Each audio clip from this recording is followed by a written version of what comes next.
Hi, everyone. It is Brooke, and tonight we are here to discuss a poorly designed policy that's at the heart of our criminal justice system: mandatory minimums.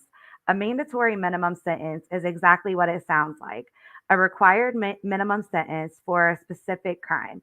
In theory, this seems equitable. Anyone convicted of a crime would receive the same punishment no matter what. But in reality, mandatory minimums undermine our nation's commitment to justice and fairness by preventing judges from taking into account the individual's background and the circumstances of his or her offenses in the sentencing determination, and mandating severe punishments for offenses committed by the people. And it undermines judges' ability to do their jobs, which is to judge. These laws disproportionately impact people of color and have caused our prison populations to soar and have led to overcrowding and exorbitant costs to taxpayers. At the federal level, most mandatory minimum sentences apply to drug offenses.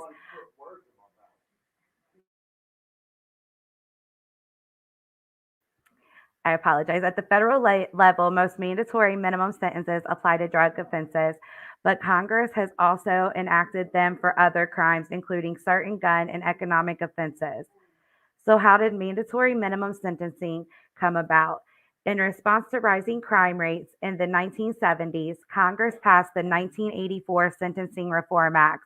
Legislators, motivated to be seen favorably as tough on crime, supported the measure. Prior to the passing of the Sentencing Reform Act, the power to determine sentences based on specific circumstances of a convicted person lied with the judges, people entrusted by the citizens to act in good faith and make rational, fair decisions about crimes and sentencing. They followed sentencing guidelines but had the final say in passing down appropriate sentences given the specifics of a crime. The Sentencing Reform Act incapacitated judges' power to determine appropriate sentences and enforce mandatory minimum sentences for certain crimes by the law, including drug crimes. Legislators and legal scholars anticipate.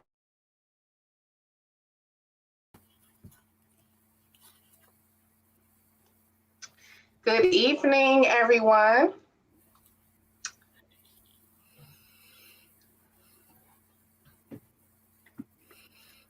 All Hey, right.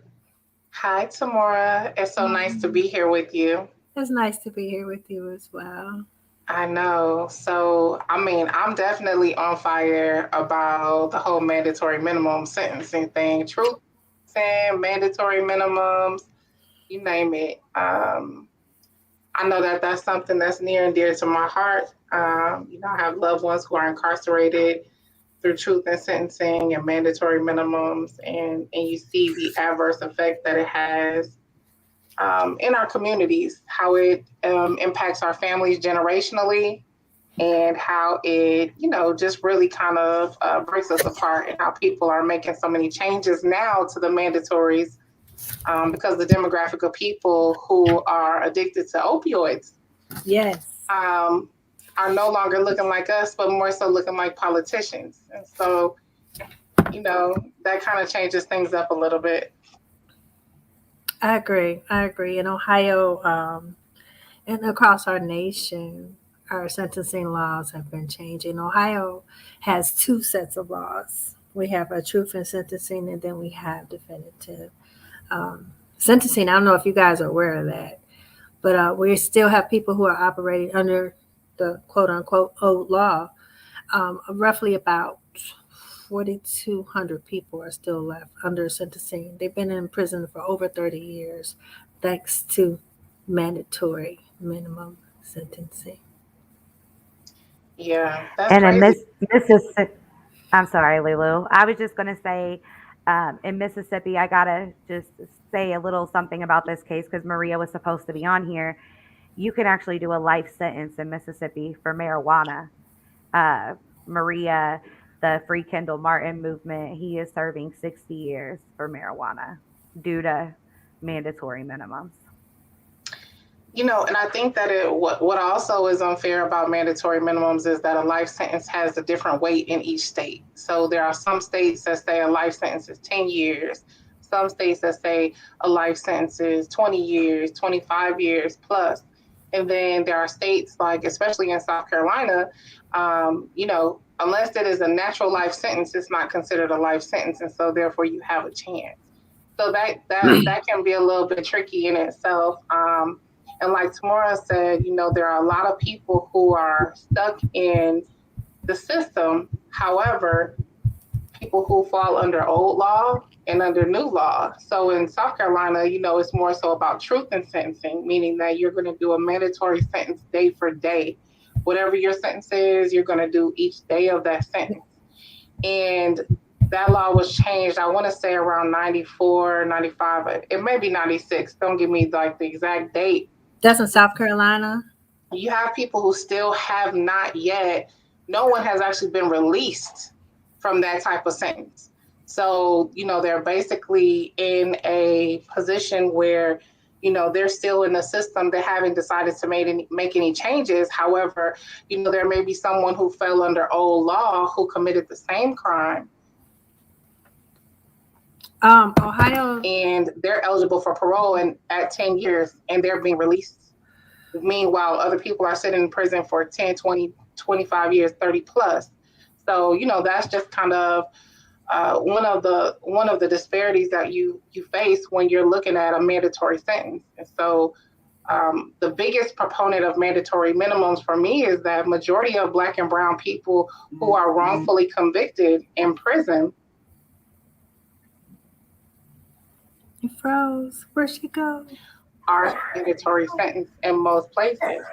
And so if there's absolutely no way for them to take on the court system, for them in the court system to take on all of the cases of people who may be in prison wrongfully. I mean, because you think about all the times when there was, not just prosecutorial misconduct, but when it started out, when the police and the prosecutors and all those people were having an agreement to make investments inside of these prisons, and they were getting so-called bounties on the heads of people that they were able to put inside of either private prisons, federal prisons, state prisons, because there's a dollar attached to that.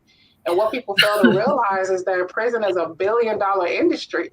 Hey, Ohio, our governor, he's number one in terms of profiting from those of our loved ones who are inside our prison walls. It's been proven that, especially more our mandatory minimums, he doesn't want to let them go because he's making money. Didn't he have a hand in building like several new prisons, like back in the 80s or 90s? He did, and he's still making money from them. It's really sad. They don't want to. In terms of that, they don't want to change the laws, I will, in all fairness, November 21, Ohio did some more changing to their laws, but it's nothing like Mississippi, what Mississippi is going through. I mean, when you think about someone who's sitting in prison for marijuana for life, that makes no sense. And he has no good time. He cannot get good time. He can't get parole. He literally has to serve 60 years. Well, we have a gentleman who's sitting in prison right now, Frankie Porter, out of Akron, Ohio, who was sentenced to 228 to 528 years. He and his other co-defendants, all of them have been released from prison. However, he's still sitting in prison because his sentencing was not concurrent; it was consecutive years, and so that all adds up to 528 years. No one was hurt, no one was killed, but yet he's still sitting in prison for putting people in a refrigerator. Robbie, that was totally wrong. He admits that. They all admit it, putting people in a refrigerator, but then calling the police after they left the establishments and saying, hey, we got somebody in the fridge, you might want to go get them. On to the next robbery, but they literally gave this guy 528 years. That doesn't make any sense to us, or someone who's in prison, sitting in prison for selling what an ounce of, as we call it in my day, an ounce of smoke. What the heck? Where they do There's that, also you know? um, there's also someone in prison in Mississippi. I don't know the specific name, but he had a rock of crack cocaine and he's doing a life sentence. Maria says there are 86 nonviolent offenders serving virtual life sentences in Mississippi. Well, and here's the thing, right? So it's not just about the crime that someone committed.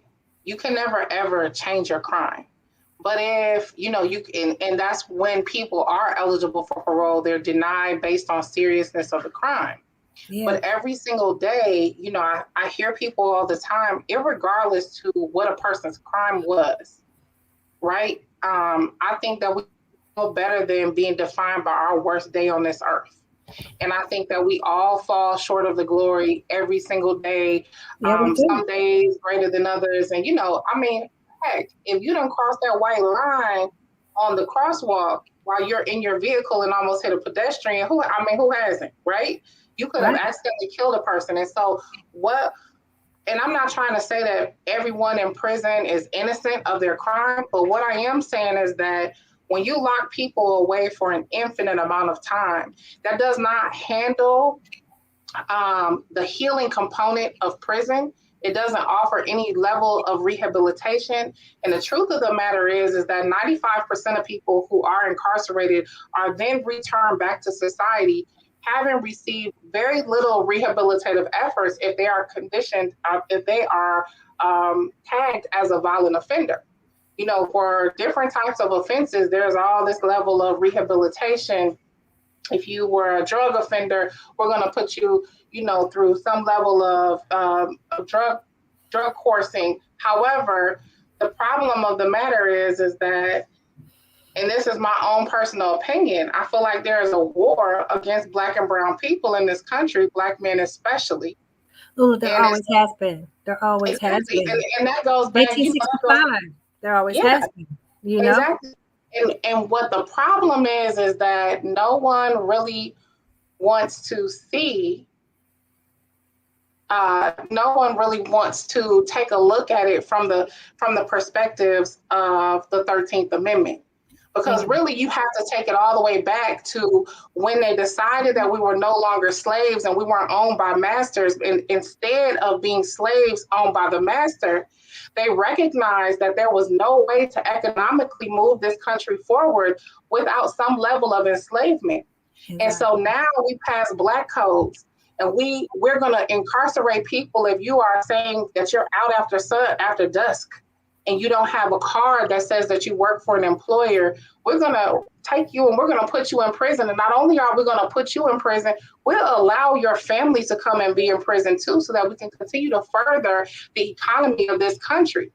And so once people began to realize how incarceration actually, how much slavery and how much, once it transitioned from slavery to incarceration, was a proponent of pushing this economy, pushing our country forward, because no matter what anyone wants to say and or believe, this country was built on the backs of Black people. And you cannot forget something you refuse to admit even happened. And so when you start from there and you look at Black codes and you look at convict leasing people to different companies and organizations so that they could further their profits. And then you get to a place where it's like, the 90s, the 80s and the 90s, and they start using our own music against us. And the sad part is that we have been brainwashed for 400 years. So we don't even understand the power of what's happening. We don't even understand the magnitude and the role that we play in our own brainwashing, in our own incarceration. No, we don't. But you know what? I believe that this generation, it's our responsibility to ensure that our younger generation is made very much aware of that. Yes. We have to hold ourselves accountable to ensure that they know these things. When you think about 1865, you think about the 13th Amendment, the exception clause that so many people don't even know about. I didn't even know about the exception clause, walking around here thinking everyone is free. Heck, quiet as it's kept, Yeah. And to learn that and to learn Wow. So there's an exception in the 13th Amendment that says we are free except those who are sitting in prison. That within itself is a powerhouse. And that's how, yeah, of course they want everyone to stay in prison because they're making money. They're making Yeah. money off the backs of our people. But in Yeah. order to change that, it's got to start in the mind. It's got to start in the mind. We've got to start getting messages out here. And it can't be just one big messages because there's so many different solutions to major problems, you know, attacking it at every level from the media, you know, who perpetuate so much of the violence within itself. I thought about over this holiday season, every single time I turned on my phone or turned on the television, there was a killing that was being shown as if only African Americans killed themselves or each other. Like everybody, it's been going on forever, but it's all over the media. So what they're doing is they're putting that image out here constantly to make people afraid of us. But that's not the reality, and we've got to change that. But we've got to stand up and fight for that. In order for that to happen, it's coming from so many different, you know, and like my cousin was murdered. You know, it's all over the news. It's all over everything. And I'm sitting here like, I go to the website because y'all know Cleveland, Ohio is like the 5th segregated city in America. Top 5 segregated city in America. So you go to the east and the west, Go to the west side, people killing, all kinds of crime happening. Nowhere on the news. But you know, that also goes back to resources available in those communities. Like, if there was a shooting that happened in a predominantly white neighborhood, they're going to have crisis counselors, everything in there. But in the inner cities where this happens, there is no crisis counselors. Nothing. There's no mental health services. They That's literally heightened police don't. presence. Yep. I raised my kids in Panama, Ohio. And if you guys know anything about that, they burn crosses in your yard. You know, my kids could tell you some stories about our neighbors, you know. But yeah, they were picked on. All kinds of stuff happened. You know, I have 2 beautiful young men, sons, and yeah, they had to go through some stuff, but they got through it. You know, but they were taught at home to love themselves. They were taught at home the same thing that I was taught at home, you know, to respect our elders. They were taught at home to when unfortunately when you come in contact with police officers, how to conduct yourself appropriately. And people say, "Oh, that don't matter." Sometimes it will save your life. You know, they were taught so many different things, but it's not going to save them because as mothers, not just Black mothers, but as mothers, period. You know, we worry about our families and our children. Then you think about they going to court. I have a daughter who has a felony. You know, I was definitely afraid when she'll be 30 when she was going back and forth to court.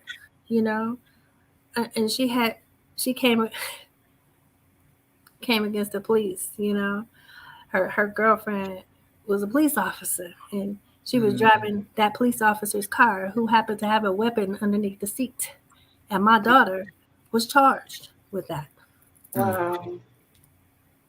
And that's really sad, but it speaks to it speaks to the injustice that happens out of lack of knowledge, lack of lack of resources. Like Brooke said, you know, I see all the time, and even in traffic court. I went to pay a ticket one time, and there was all these people there thinking they were just going to pay their ticket and get their points reduced. And that judge started talking about they were going to serve jail time up to 60 days for some level of speeding, and you could see the terror across their face because they just didn't know how to handle it.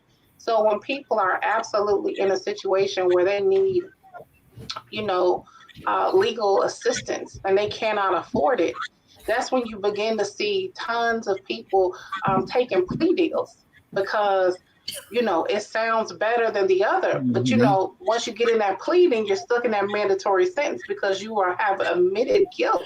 Sister. And they use that against us for years.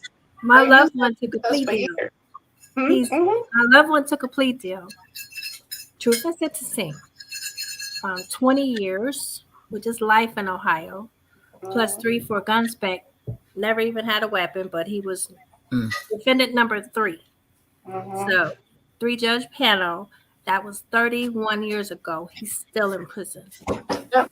And what people don't understand is that without proper representation, because I see it all the time. There it is. People who look like us, we go in and we have to get the public defender, we have to get whatever, mama and grandma or family could afford. And then next thing you know, it's like, well, baby, we done spent all the money, and you see, you already know growing up in your household what your family can and cannot afford to begin with. And it's like, you just don't want to see your family go through anything else. So it's like, I'm going to go ahead and take this plea so that I can make it easier on everybody. But that's not fair, because in a lot of cases, when people come from resources, let's just put it in the scape of resources. When people come from a background filled with resources, where mommy and daddy can afford to pay for the right lawyer who will change the type of crime that they are being sentenced under, so that the sentence is a lot less. You see things like a man in prison for one crime and a man without the same level of resources, one facing 10 years and the next one's facing life. Yes. And so, the difference is it's just so grave. But I think at this point, especially with the trucker, and thank you for joining us, Dr. Chinchilla. We kind of just jumped into the conversation and didn't even introduce ourselves. But That's I okay. acknowledge with the trucker out in Denver, I think people are seeing. They're like, whoa, 110 years for your brakes going out. They're seeing now and they're questioning. Well, if this is his story, because nobody would have paid this man's story no attention had all those truck drivers not said, oh, you can give him 110 years if you want to. We're going to shut your economy down. Yes. Right. And I want to point this out about it too, that I learned about that case, is that you got to understand, which I know you guys do, but a lot of people that I've noticed like that has been asking about his case don't understand. The prosecution knew what he was facing.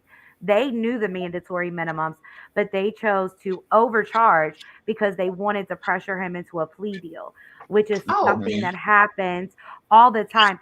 And a lot of people don't realize, when you take a plea deal, you give up your rights to appeal and to later say that you are innocent. So what they do is they charge you with all these charges and tell you you're facing this ridiculous amount of time. Like, okay, we're going for Prentice Pons, for example. Prentice Pons is serving a life sentence in Oklahoma for, mind you, he's innocent, but it's for robbery and insurance fraud. They offered him 2 years time served.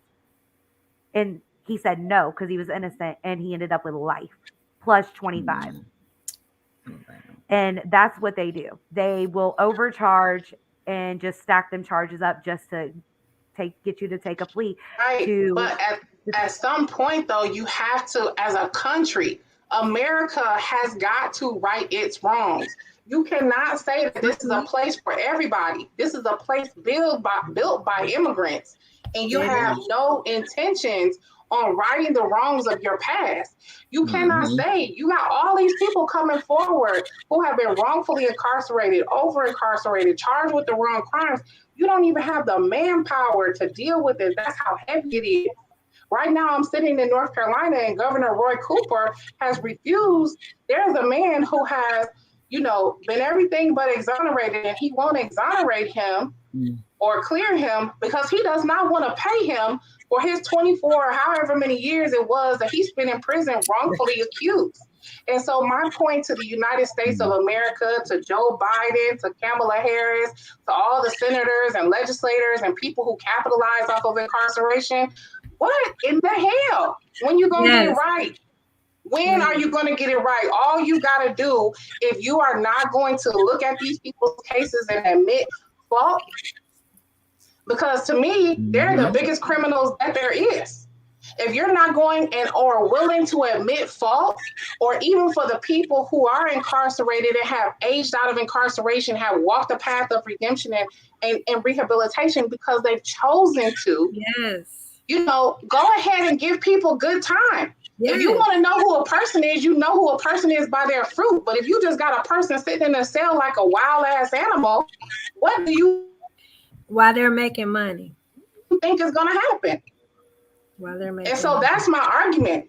There's two things that could be done to solve all of these problems. Three, excuse me. We got to admit we went wrong somewhere.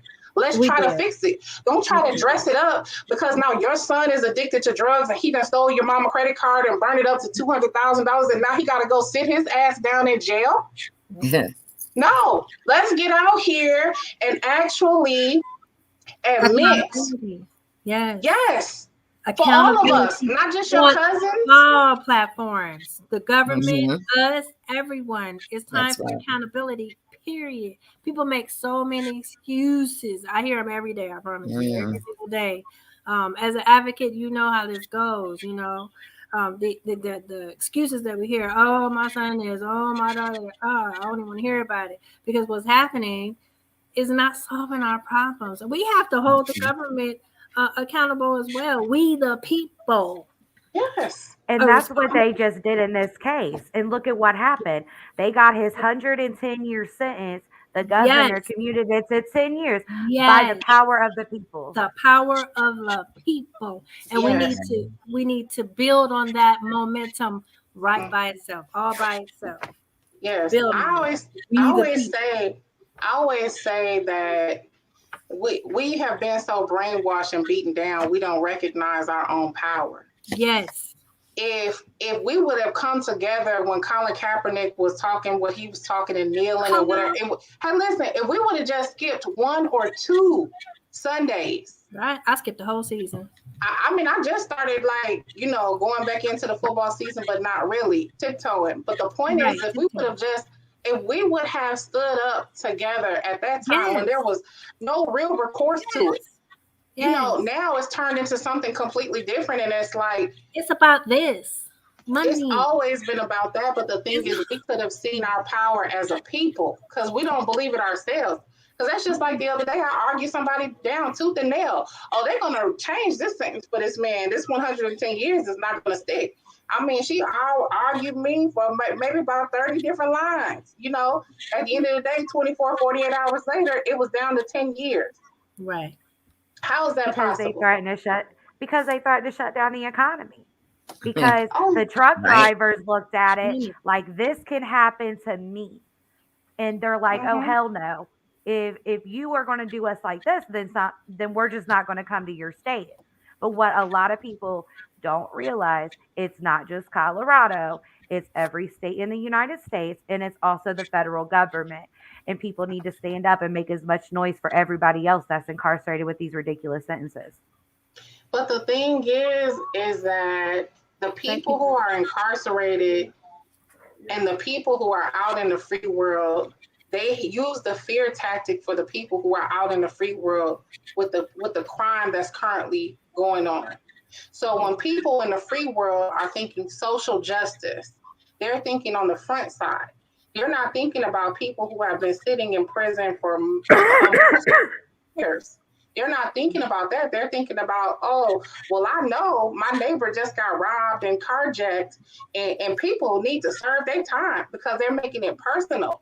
But they're not looking at it from the perspective of, okay, this person has been sitting in here this long. It's not possible for us to look at this person's record and see all the different things that they have done to become a better or different person. Yes. Right. But they don't. They keep because they commit crimes all day, and every time I see somebody walk up in a black man's house and accidentally shoot them, they don't barely get 10 years. Yeah. So why are we throwing away black and brown people? Well, in Ohio, if they have they could have a perfect prison record, and you know this, literally they will call them prison slick. They will say they are prison slick, and that's why they can't get out because their record is too clean. My husband is just like that. He's a mentor. He teaches all their classes. He has degrees, No tickets, no problems. I mean, he's mentoring, teaching people, sending them home. 31 years, and he's still in prison. Yep. And He's I tell still mine, I tell my loved one, look, you've been in prison 24 years with Over the Dog and Pony Show. right. But you know what we doing? And this is, to me, this is what makes a difference. Okay, you don't want to let my loved one go? Fine, we gonna start a business. So we making money, baby. You in there, I'm out here. We gonna make some money. You Yeah. know, we're gonna get some of that money back, and then we're gonna use that money to help educate our youth. You know, so, oh, no problem. I'm no longer Right. willing to sit and cry and whine about it. We're gonna do something about it. And to me, it's all about action. So we're Yeah. gonna make some money. Oh, thank you for educating him for free, by the way. Thank y'all. We'll take that. Thank you. So now, the next step is we got one business, we're gonna start some more businesses. And we're just gonna keep going. Yeah. And we're gonna teach our young people to do the same. We're going to teach our, because to me, it's all about our youth now. Like Yeah. you said, we missed the mark. No, our parents missed the mark. Okay. Somewhere, I think our parents, if you guys have read The New Jim Crow by Michelle Alexander, she talks a lot about slavery and the Jim Crow laws and how it affects us in the Black Code, as we talked about, but and imprisoning and mass incarceration and how it affects all of us. But she also talks about the psychological effects, and some resolutions and solutions, and so we got to change our thinking. We have to start changing our thinking. That's where the change is going to come in effect. But it's got to be across the board. And that's what I love about Plus. That's what I love about y'all, because y'all not just thinking small minded. It's national, And to me, that's what the change is going to be effective. Yeah. Dr. Chinchilla, I'll let you go ahead. I know you were going to say something. Oh, yes. Okay. Thanks. I was listening to you ladies, speak about these different situations, like mandatory minimums. It's just horrible. And there needs to be a way to just put all of these mandatory minimums to an end, because what happens with mandatory minimums, it gives the prosecutors the ultimate power in the sentencing of individuals, and it just takes away the power from the judge. So here you have a prosecutor. He is like the person that lays down the law basically in these cases, because he's the ultimate decision maker now, as far as what happens to this person's life. And for instance, if, say, for instance, a mandatory minimum for a crime was 25 years. So that would mean that now that person, they have to do at least 25 years, because the judge has no power to say, well, I think this person should only get 20 years or 15 years. The judge cannot do that in these mandatory minimum cases. And it's just so sad, because the judge sits there. What's the purpose of him even being in the courtroom, really?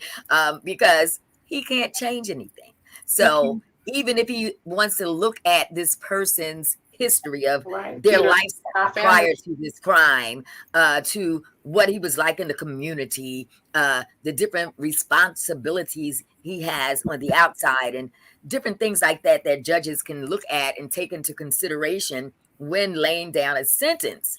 But with mandatory minimums, that does not happen. So that person would have to do that full 25 years. And that's what's so sad. And it's ridiculous. And people that come in to these cases, and you have these defendants, and you have multiple, have cases, you have more than one defendant, a co-defendant.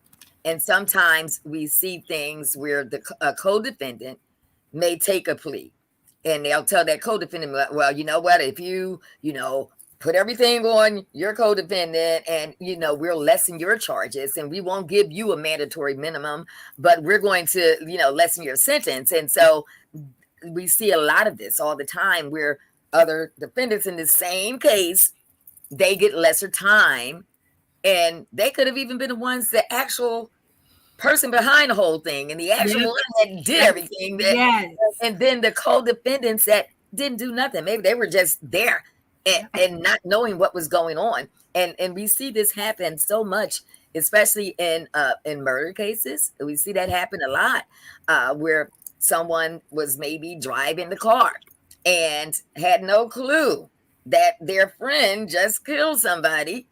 But then that friend comes hop back in the car, and hey, that person that's driving the car, Yeah. they get a felony case, That's degree felony, We have one in Ohio with this. yes, and they get That's- life without the possibility of parole.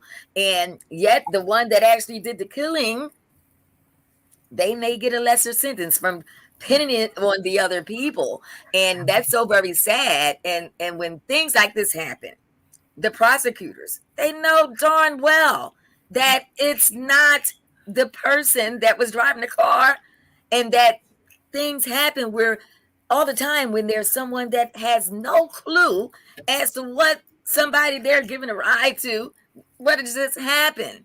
And it reminds me of a case in Pennsylvania with the Horton brothers.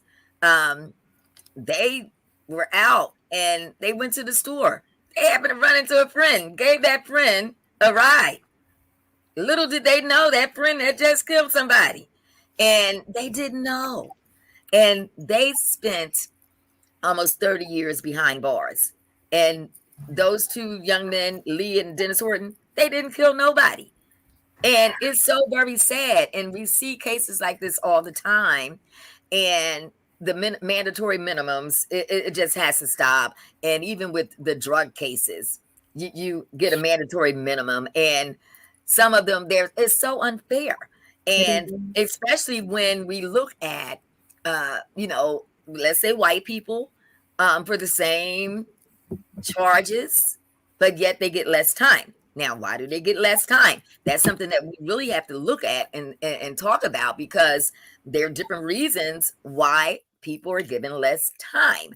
And I believe you, Lulu, or it was either is it Tamara? Resources. Tomorrow. Yeah. And so, if you have money, you can buy yourself lesser time. If you are taking a plea, you can get lesser time. And then there's just those racist prosecutors, and you have friends. Some people have friends in high places, and they'll get lesser time for the same crime. And it's so very sad that we look at people of color that are behind bars. Say, for instance, for a little petty marijuana charge, okay?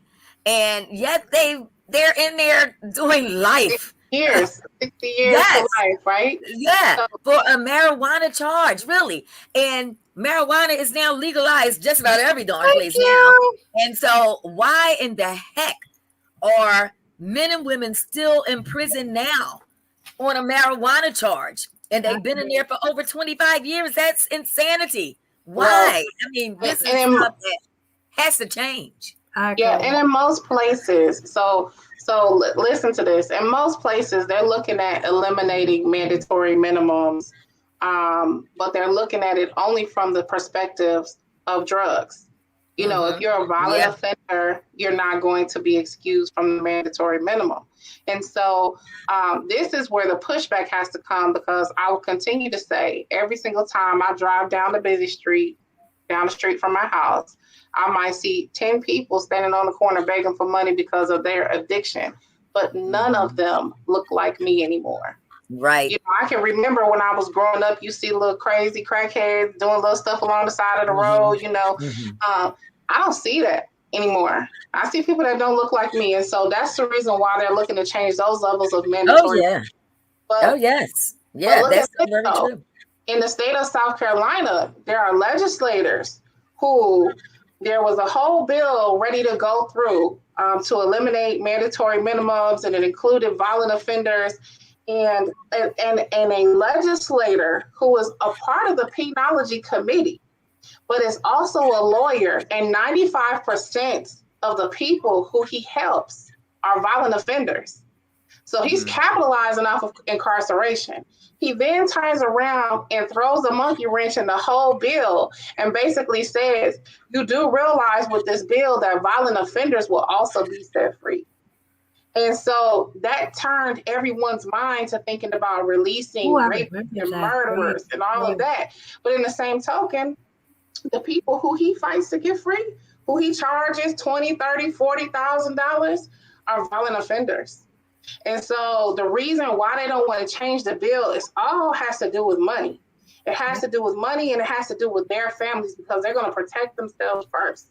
And, you know, I don't mean any harm. This is not about just white and black. It's about white, black, and socioeconomics, right? Black, brown, blue, whatever. If you poor, you poor. If you don't have money, you know, if you can't fight the system, if you're not empowered to understand the laws that are supposed to support you, we can take it to court all day. But if you got judges and prosecutors and police officers and sheriff's departments and all these people working together to get a little bonus or money on the side to make sure that we fill this seat in this particular prison, then, you know, you're dead on arrival. There's no chance for you to win. Yeah. And so that's my whole thing. Like, we have to start looking at this thing from really the truth and what it is. People are stuck in the system, and the people who are stuck in the system for wrongful convictions have exhausted all of their opportunities to even be heard. And then it's like, well, now COVID has happened and the courts are backed up 2 and 3 years in some places. So what's happening is that people on the front side are having their cases dropped because, you know, they just don't have the manpower. They don't have enough people. You know, they don't have enough resources to kind of take on all of these cases. But you have people that have been sitting in the system who have actually aged out of crime, who have actually changed their behavior, who have actually walked the path of redemption, who, like your loved one and mine, have actually gone on to be model citizens inside of their incarcerated locations. And instead of the United States or us pulling from the back and saying, okay, you've served your time, we're pulling from the front, and we're barely, you know what I mean? That's why people keep doing crimes, because it's a slap on the hand. I know, I'm from Milwaukee, Wisconsin. You can get away with so much stuff in Milwaukee, Wisconsin. Now, they do incarcerate the highest number of Black and brown people. However, you can go through and do a whole lot of things and get a bunch of tickets before you go to prison. Whereas in South Carolina, if you get caught with a DUI, you're going to face 25 years for a violent offense. You can be a teacher, just had too many bad kids in your class for the day, and you went to Applebee's with your homegirls and got too many $5 drinks, and now you stuck like Chuck for 25 years, day for day. Well, and you know, there's like that case too. Like you guys were talking about like privilege. There's that case, the white kid, I can't remember his name, but he committed a bunch of sex crimes, and the judge gave him probation because he felt that I can't remember his name, but they literally gave him probation because he felt that he was too good of a kid to send to prison. Turner. Is that his name? I don't know. Is that the guy who raped the girl in the alley? He admitted to raping the girl in the alley and doing all these things. But the judge said that he has too much of a future in front of him. So he didn't give that man any time. There was also a man who molested a whole bunch of third graders. And even the lady who hung the little boy in the basement of her daycare got probation. And let me guess, the common denominator in all this is they're white. You know what it is? Oh, yeah. To me, it's so crazy. And Chris Belcher. I wish that our country could get out of the mind frame that they're in, this whole white supremacy mind frame.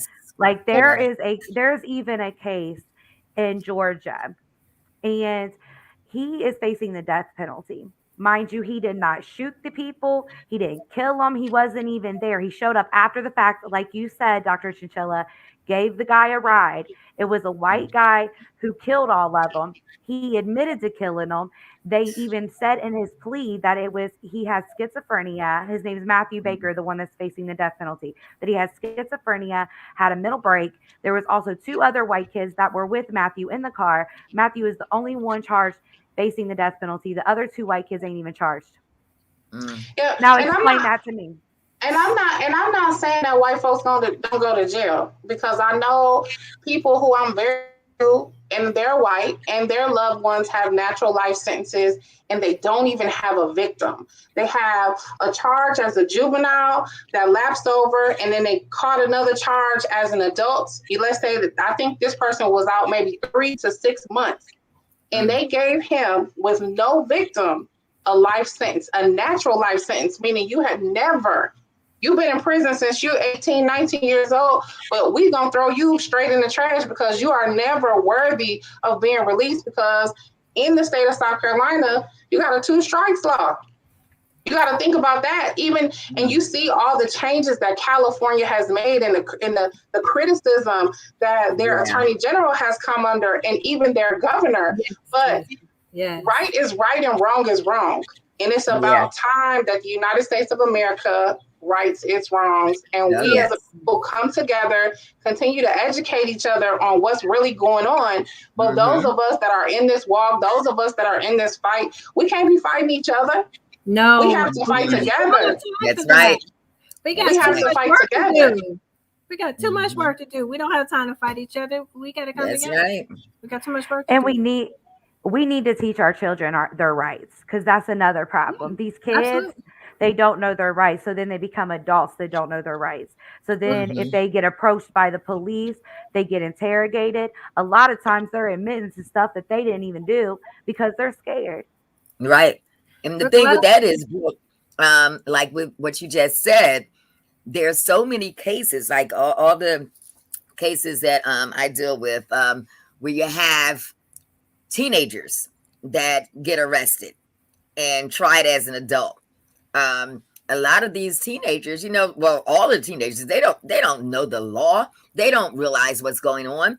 And even young adults like 18, 19, 20, in their early 20s, there are cases where people heard, that the police were looking for them and they wanted to question them about a crime, or they've been accused of something, and they voluntarily go down to the police station to tell them, hey, I don't know what you're talking about. I had nothing to do with this. And, because they're innocent. So little do they know, by going down there, now the police will then, of course, try to coerce them into a confession and rough them up, because there have been a lot of cases where police officers roughed up people, men that come down to the prison to say, hey, I'm innocent, so I just want to come down here, clear my name, let you know I had nothing to do with this. I don't know what you're talking about.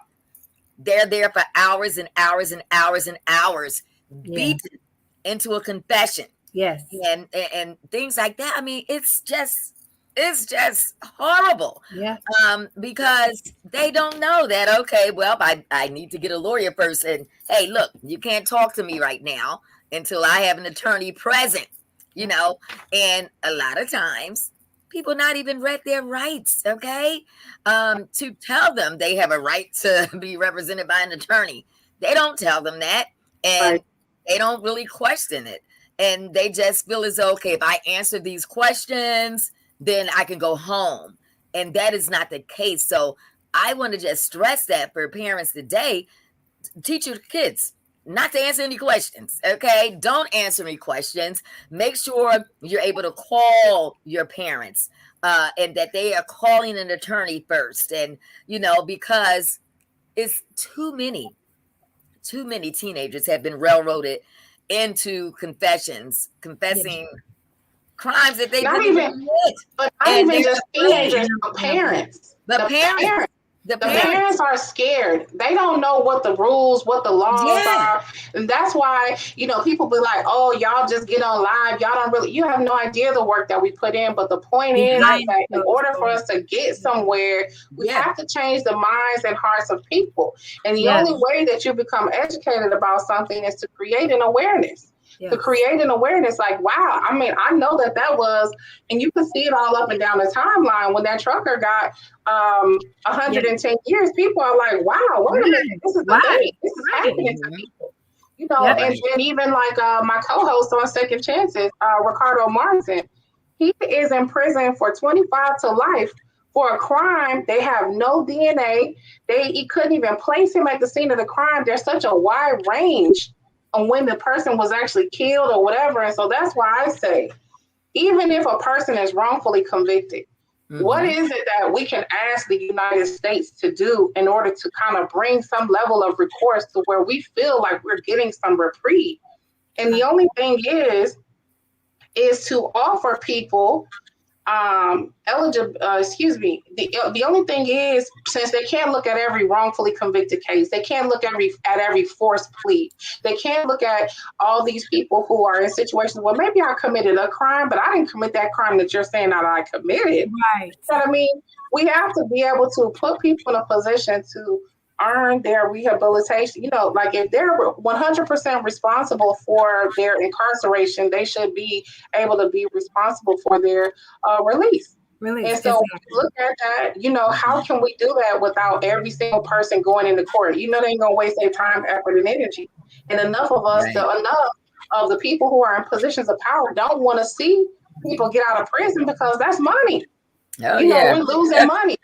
We're losing the ability, right? And so that's why I think if we do away with mandatory minimums, period, and we allow every single person good time, it doesn't mean that you're going to be able to get out because, like let's say you're a serial killer, you're around here, you killing up all kind of folks and doing all kind of sick things. There are people in prison that are truly sick. There's a lot of mental health stuff that people just don't admit. And I'm not saying that I condone crime, but I'm saying that there's different levels of crime in different types of people. Yes. And so even with parole, you need to have a regulated parole system. It shouldn't be different in your state and my state and over there in Ohio. It should be the same criteria. People should understand a life sentence in South Carolina should mean a natural life sentence, and in Ohio it means 10 years or whatever. It should be the same across the board. Yes. We start having the same fair playing field, we can start really making some changes. And so that's just my whole argument. It just, to me, it's like we got to have a fair parole system, not just for people who are already been paroled out, but for people who get in, they need to know the path that they have to take. The judges have to hold the departments accountable for actually having the rehabilitative programming you're expecting a person to have by the time that they're paroled. And then when they get to the parole board, it should just be, oh, I have a good day today, I'm gonna let some people free. It should be, oh, boom, you met XYZ expected criteria. It should be an assumed parole. And so you got to look at that parole. You got to look at it. No, what? It doesn't. It doesn't. No, I mean it doesn't happen, because you're right. But I could talk about it until I'm blue in the face. But when I go to the legislators, they got to know what it is that they can do to actually fix this. And what I'm telling you is fix parole, give it a criteria, put people on the parole boards that have actually worked in the system so they know what rehabilitation and redemption actually looks like. Get rid of these mandatory minimums because y'all know y'all been locking folks down since we were slaves. Get rid of them. And then that's my good time. Prison. Give people give people good time. And the reason why people need good time is because people are out here committing crimes. Everybody in prison is not free of their crime. And sometimes what people don't want to hear is that people were victims before they were actually offenders. There were learned behaviors. I might have been a dope dealer, but that was the thing in my house. My parents were dope dealers. My family were dope dealers. I might have done all of these things because that's what I learned to do. Because I listened to a politician just yesterday, the Attorney General of North Carolina, talk about how proud he was that they moved from changing people who could be incarcerated from the age of 6 to the age of 10. My God, we're talking about babies. Yeah, and I just want to say this, Lulu. In the state of Ohio, they had a parole board. Tamora, you probably know about this. They had a parole board member who literally talked about how corrupt the parole board was, exposed them, talked about how they were eating food in front of them in the middle of the parole hearings, how literally it just depended on how they felt that day on if they were going to release anybody, not going by any standards, nothing. So you would think that things would change with their own members speaking out about it. Didn't change anything at all. the what is she called? She's not called the commissioner. Mississippi, they're called the commissioner. What is she called Annette? here? You talking about Annette, Yeah. director? Yeah, so the director made I think it was like a three-step process that they were doing to change the parole. And I Right. don't think they ever got past step one. They actually, Wow. she did. She let some. She let a couple of people out. Not many. Not many at all. Well, We, only in 8% of fact, people that's roll what in South Carolina. we're focused on getting those. Helping those folks get released right now. It's cruel. It's cruel. First of all, it's cruel that when you go to court and you go through a plea bargain, which you really didn't want to plead to, but like y'all said, they're gonna throw the book at you, and so a lot of people take a plea bargain because they don't have correct representation. Like Frankie Porter, he actually had representation, but his attorney failed to tell him that a plea bargain was on the table. His attorney failed to tell him that was on the table. So he got 528 years, and he didn't know that until he got to prison. That stuff like that, Or then you have people who've been sitting in prison, took a plea bargain, and then now, like you said, the parole board don't want to let them out. I mean, this stuff is getting old. It's like getting old, what can we do? And that's what my question is. We could talk about the problem all day and all night, but we have to come up with solutions. We have to. And it has to be across the board nationally. Yep. It can't just be you fighting for your loved one or I'm fighting for mine. I tell people all day, get out of my face with your selfish ways. Yes. Everybody. Yes, because if you could have busted yourself out of prison, you would already be free. We wouldn't even be here having this conversation. Right. So to me, and I tell people this who are incarcerated, listen, it's all or nothing. Thank you. Oh. Yeah. Yeah. This thing, we hear terrible stories. Bam specializes in advocacy, inside prisons. We take a lot of special cases. One of our special cases that we often hear is people are very ill behind bars, and they go from having a minor issue to a major to death, and a lot of people don't want to die in prison. I had a gentleman this year who we helped a couple of gentlemen, but I always talk about him because, some of them are just more personal for you. And we were able to get him out of prison. He died a month after he got out, but his whole body was it was just ate up from cancer. And it just started with a stomach ache. Yeah. And then that's the reason behind that, the reason is, because I worked in a prison as a prison nurse. The problem with that is when they come and they tell you, oh, I'm having pain or I'm this, they don't care.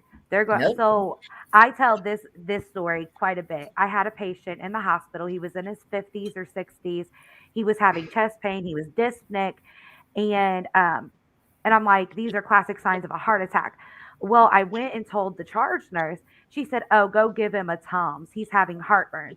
I'm like, I'm going downstairs and talking to the doctor. So we ordered an EKG and a troponin. He was having a heart attack. He got sent out to the outside hospital. But the other nurses literally sat there and would have done nothing, gave him a Tums. Yes, that's very sad. Yeah, they don't care. And that reminds me of a case here in Pennsylvania with the political prisoner, Russell Marone Schultz. He was incarcerated for 49 years, 78 years old.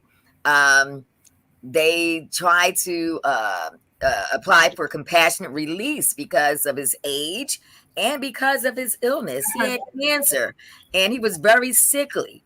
They denied him every time. They denied him.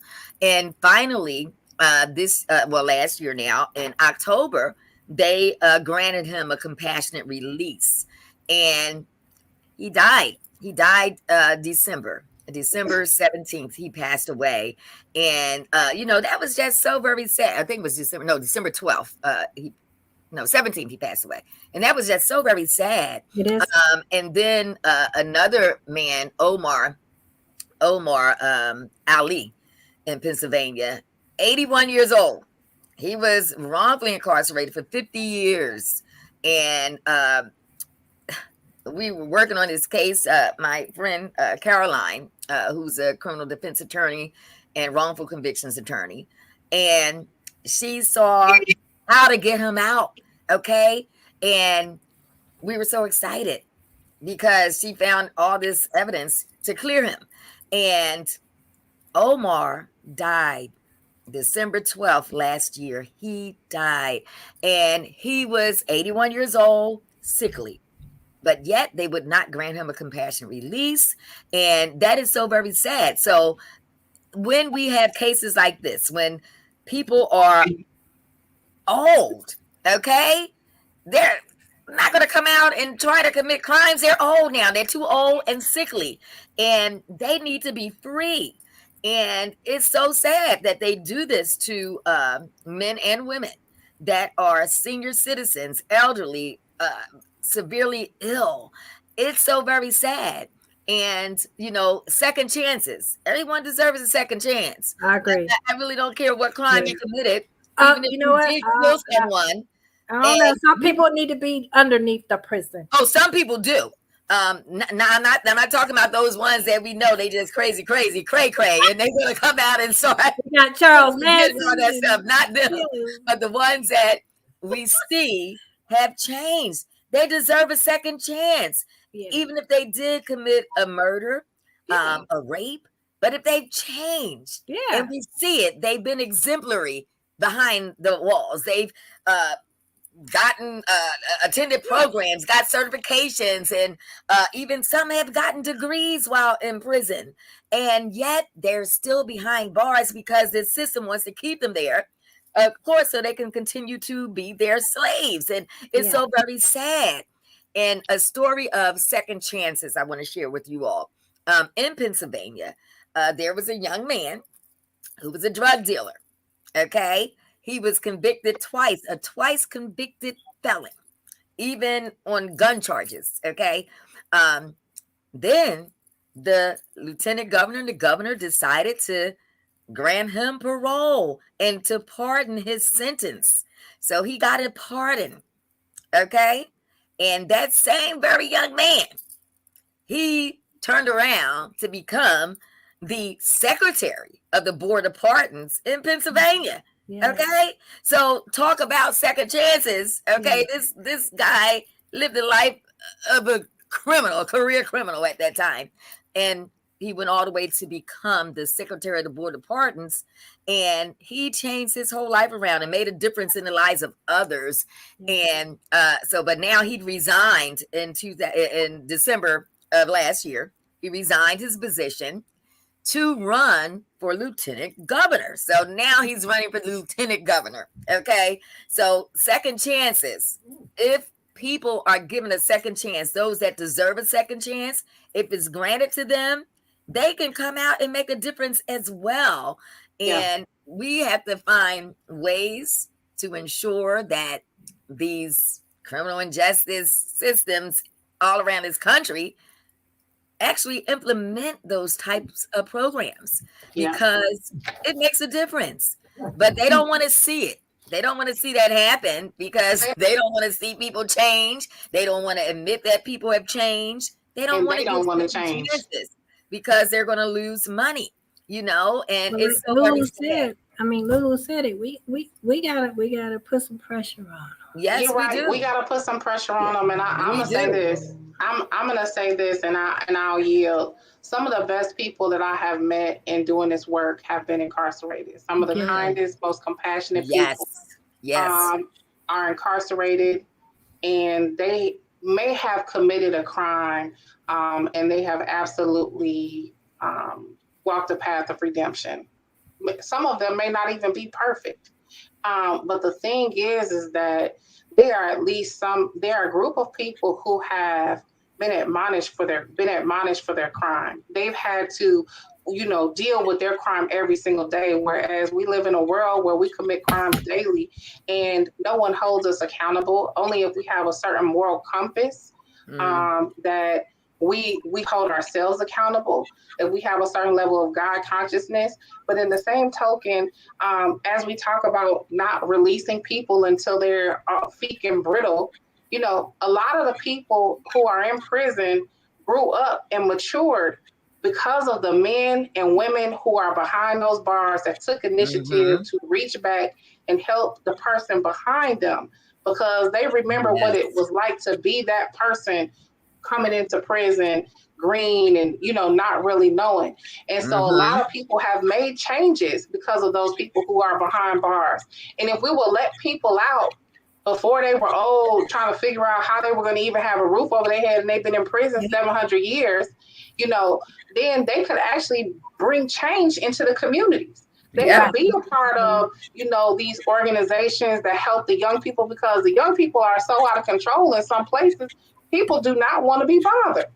It's like, oh my goodness, here they go, but the people who already understand the struggles and can relate to them are willing to be a part of the solution. And even if that was something that judges deployed upon, someone's sentence, enforcing that people actually go back into their neighborhoods or the neighborhoods that they cause harm and actually be a part of the solution and healing, you will see a whole big change, in this whole thing. And so I just say that, I know that there's work to be done. The men and women who are behind bars and who are ready and willing, they're there and they want to be a part of the solution. They want people to know that they're willing to help and that they are deserving of a second chance.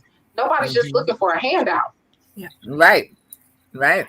And that's so very true. And that would be very meaningful, because in Philadelphia, like just about every juvenile lifer that I've met that have been released, they all have started their own organizations. They are mentoring the young people. They're doing a lot. They're feeding the homeless. They're offering all types of different classes and programs and things like that. And that's what's needed, as you said, Lulu, because who better to understand like the minds of our young people than people that were once young and winded up in prison, and they understand and they can reach them better than someone else that has not been down that road can. But does this system really want that to happen? No, but we have to, like we all said, come together and fight for such change, because change needs to take place. That needs to happen. This criminal injustice system definitely needs to be rebirthed from the ground up. It needs to be destroyed, ripped apart, and rebirthed, because it's just totally wrong. It's not meant to actually reform anyone.